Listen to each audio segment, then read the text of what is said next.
નમસ્કાર દર્શક મિત્રો, બ્રેકિંગ ન્યૂઝમાં આપનું હાર્દિક સ્વાગત છે. આપ જોઈ રહ્યા છો ગુજરાત ન્યૂઝ 24. ડભોઈ તાલુકાના સાઠોદ ગામ પાસેથી પસાર થતી ધારા કેનાલ જર્જરિત. તંત્રની ઘોર બેદરકારીથી ખેડૂતોના મોઢે આવેલો કોળિયો છીનવાઈ જવાની ભીતિ. ડભોઈ તાલુકાના સાઠોદ ગામ પાસેથી પસાર થતી ધારા કેનાલ હાલમાં અત્યંત દયનીય હાલતમાં છે. કેનાલમાં કચરાના ગંજ અને જર્જરિત દિવાલોને કારણે પાણી છેવાડાના ખેતરો સુધી પહોંચતું નથી. એક તરફ ખેડૂતો કમોસમી વરસાદના મારથી માંડ બેઠા થયા છે, ત્યારે બીજી તરફ તંત્રની નિષ્કાળજીને કારણે શિયાળુ અને ઉનાળુ પાક બંને નિષ્ફળ જવાની ભયાનક સ્થિતિ સર્જાઈ છે. કેનાલની ભયાનક સ્થિતિ અને ખેડૂતોની હાલાકી. સાઠોદ ગામની ધારે કેનાલ છેલ્લા ઘણા સમયથી જાળવણીના અભાવે ગંદકી અને કચરાથી ભરાઈ ગઈ છે. કેનાલનું અસ્તિત્વ જ જોખમાયું હોય તેવી સ્થિતિ સર્જાઈ છે. અનેક જગ્યાએથી કેનાલ તૂટી ગઈ હોવાથી પાણીનો વેડફાટ થાય છે અને જે ખેડૂતો સુધી પાણી પહોંચવું જોઈએ તે પહોંચતું નથી.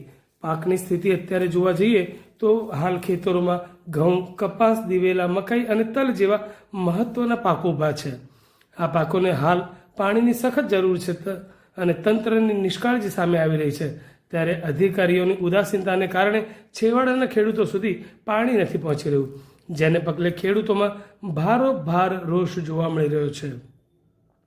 ખેડૂતોની મુખ્ય માગણી છે કે એ તંત્ર સમક્ષ એવી માંગ કરી છે કે તાત્કાલિક ધોરણે કેનાલની સાફ સફાઈ થવી જોઈએ, કેનાલમાં જામી ગયેલો કચરો અને ઝાડી ઝાંખરા તાત્કાલિક દૂર કરવામાં આવે અને યુદ્ધના ધોરણે રિપેરિંગ કરવામાં આવે. તૂટી ગયેલું કેનાલનું સમારકામ વહેલી તકે થાય, જેથી પાણીનો બગાડ અટકે, છેવાડાનો ખેડૂતોને ન્યાય મળે.